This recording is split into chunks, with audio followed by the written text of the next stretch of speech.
Mấy giờ thì ra đó? 10 rưỡi. Dạ. 324 Phan Thanh Long em coi lên tôi mấy đứa nó lên chị kìa. Dạ. Thì nổi tiếng ở kênh YouTube luôn các bạn ạ. Coi quá trời. Mấy đứa chồng có chạy tới đó nó mua luôn. À.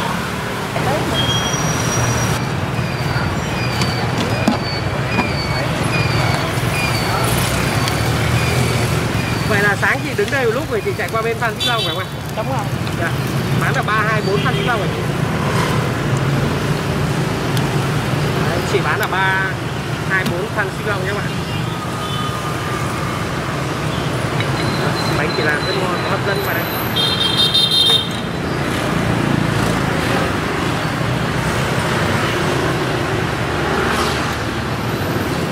Có đậu, có dừa.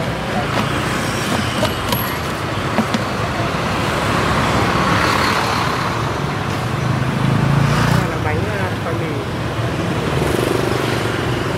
Nướng bánh tằm, bánh đợt đó lá một bên đó đó. Dạ. Dừa rồi đó. Đủ các món luôn. Dạ.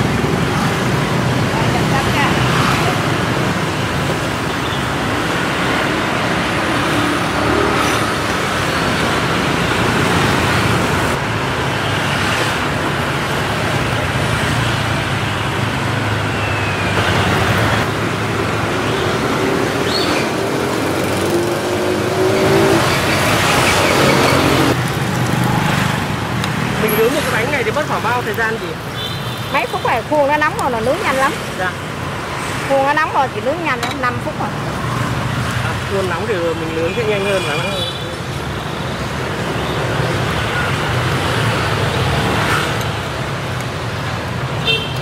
Rất độc đáo luôn. Nhiều khi các bạn ăn nhưng mà lại không biết quy trình làm bánh như nào đâu ạ. Hôm nay mình quay cận cảnh quy trình làm bánh của chị cho các bạn coi nha.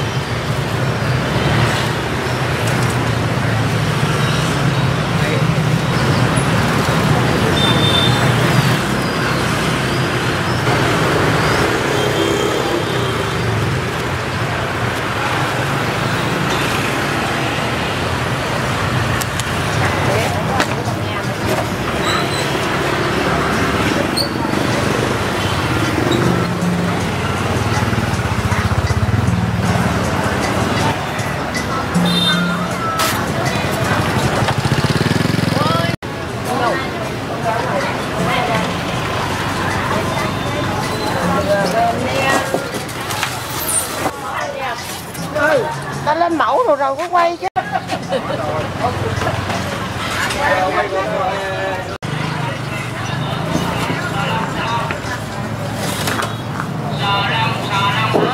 Sẹn luôn, đẹp quay đi.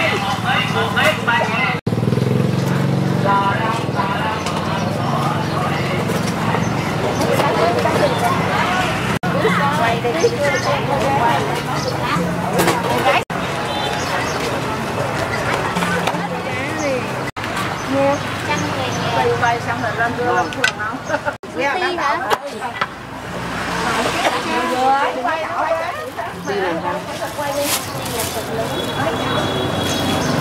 Nhiêu nãy có kiện như là 101. 10.000 không phải 101.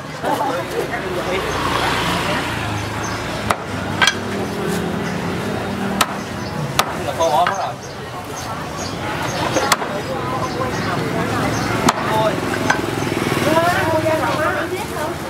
Thôi đừng nói cái chị. Em xin bái cho anh xin tiền thôi đó. Chưa bác cái nào mà không hộp lại cho chị không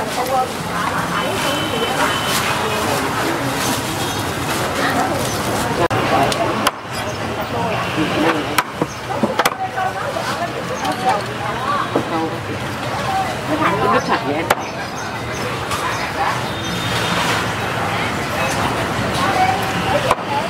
Rồi nó luộc cùng phút đi bên đó.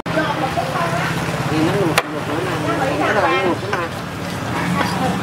Nó là gà nó ăn không ăn thì nó con gà ngày mai nó ăn thì lại lấy hầm cho rau hầm cái mỏ hả? À con bột biết hả? Cô lấy không? Cô lấy hả?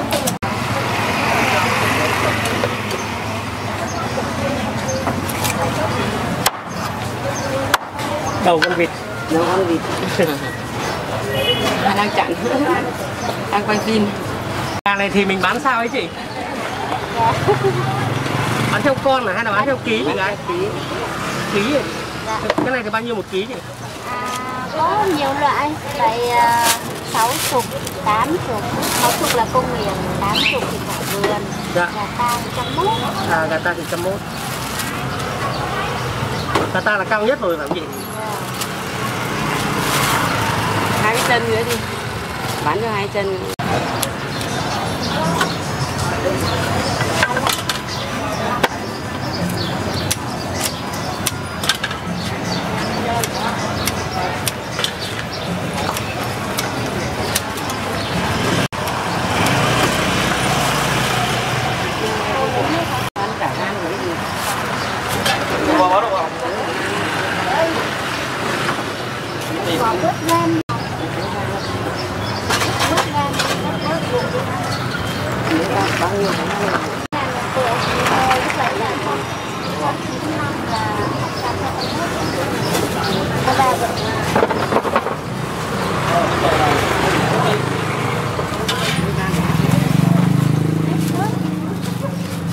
Ba cũng lên cọc vậy.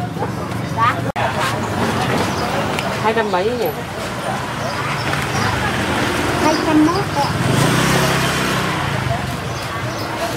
Đúng rồi, cái này cũng 8.000. Nhiều. 8.000. Chặt em ra đúng không?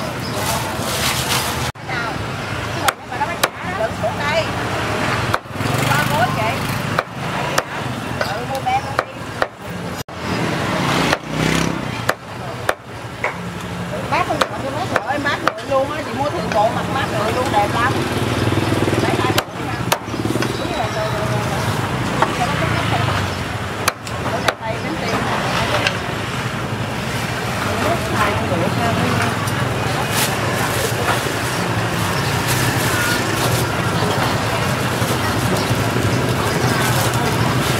Xinh lắm mà kiểu này mặt nó đẹp. Có đuôi luôn á chị.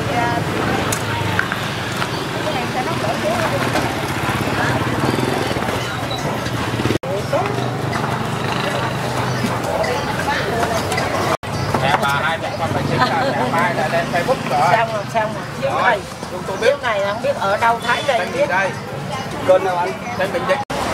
5.000 kg, 5.000 kg cam. 5.000 kg cam ở quê em ở cái gì? Ở miền Nam á 5.000 kg cam các bạn ơi. Quá rẻ luôn ạ. Dễ luôn. Rẻ bất ngờ. Rẻ bất ngờ. Ngoài cam đó. Cam giải cứu đây 5.000. Cam giải cứu 5.000 kg cam. Giải cứu cam 5.000 Cam kg. giải cứu cam 5.000 một ký nãy vô. Nó còn giờ đưa 60, 50 kg. Đâu 70 một ký. Giờ bán cho 60.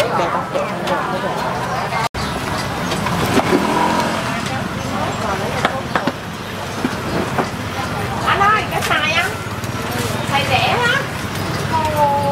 Bự trà đá mà có 35.000. Được chưa? Nó kênh hả vô. Nó kênh cho qua chút. Tới đây nó mua. Có tầng ô hết kìa. Có ra tầng ô không? Hết rồi. Anh tiền sĩ. 35.000. Để về may nha nghe.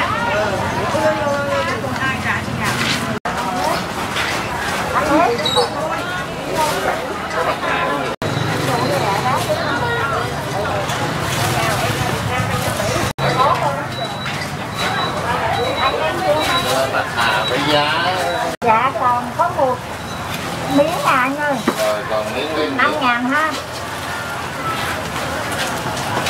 Rồi con hết cái lỗi luôn con. 10.000. Con nó xè nha.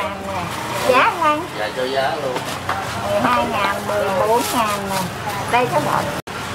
Bao nhiêu? Không anh ơi. Thôi đừng me. Của anh cái này 14.000.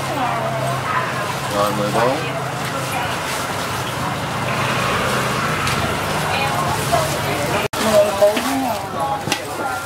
Đủ nha. Cái này của chị hả? Rồi. Này bao tán là được gì thôi. Rồi 12.000 ớt không? Không. 10.000 Ôi 40. 40 là chín nào. Hủ lên.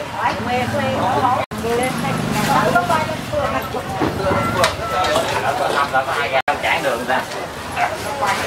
Có lấy cho em nào vậy? Lấy cho em còn không?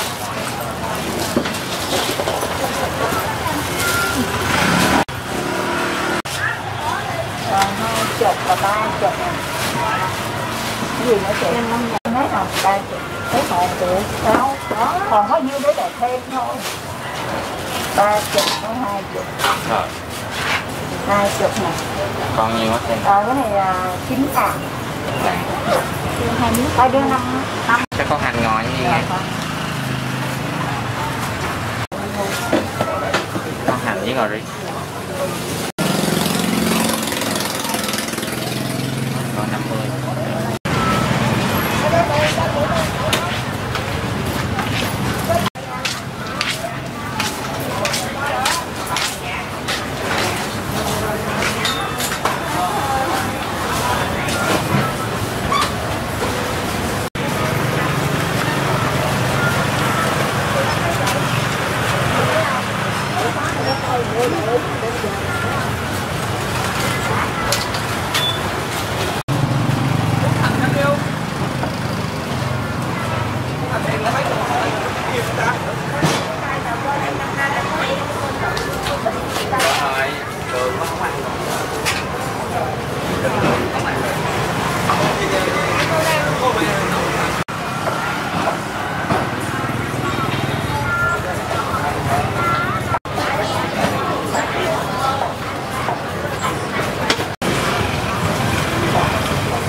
Lấy 3.000 giá luôn.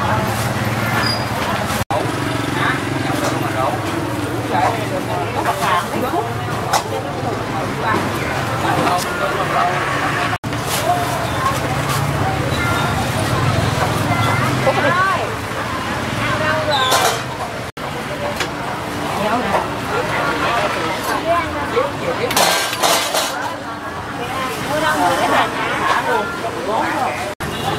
Tôi qua bào hả Tiếp?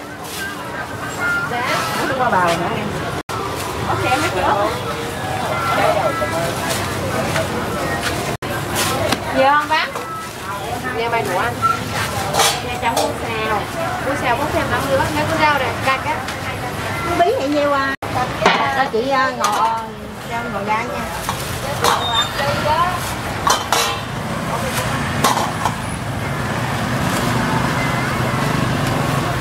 Như vậy đấy. 12.000 chị.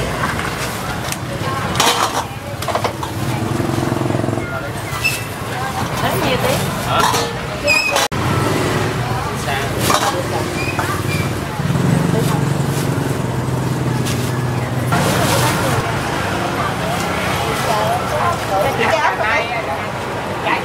Một cái thôi, một cái.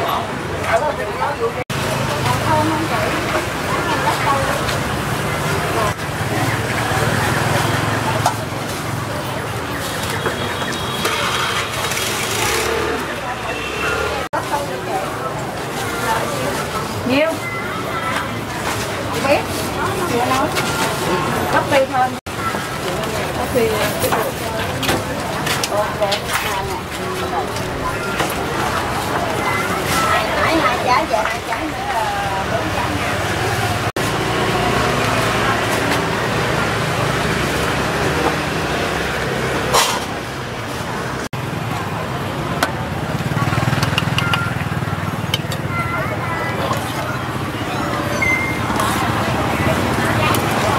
Có ly đá không?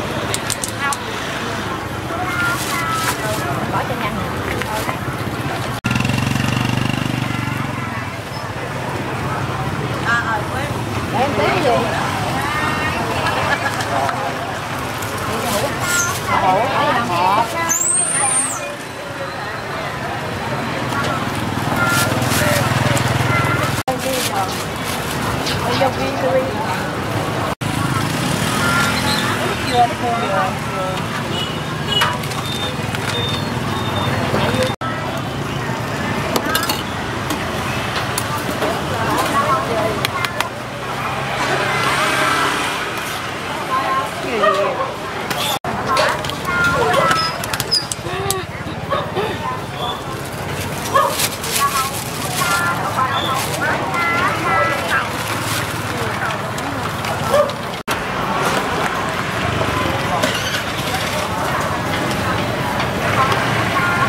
đường phèn.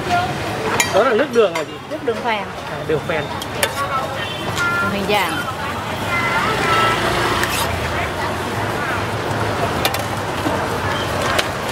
Đĩa đá điên nha.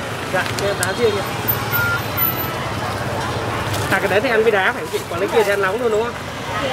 Dạ.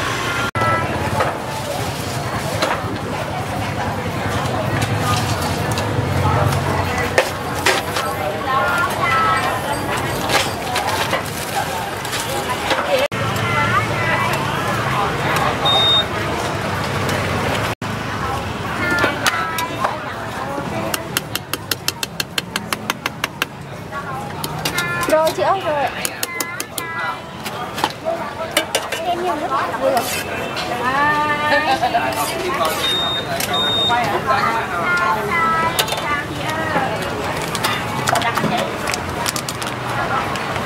Muốn sữa không?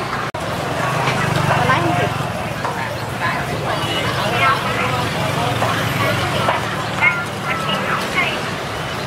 Bánh mì nóng giòn đây.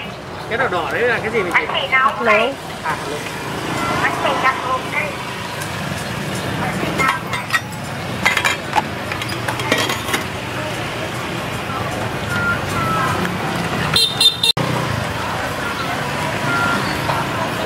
Con sáo này là náo luôn.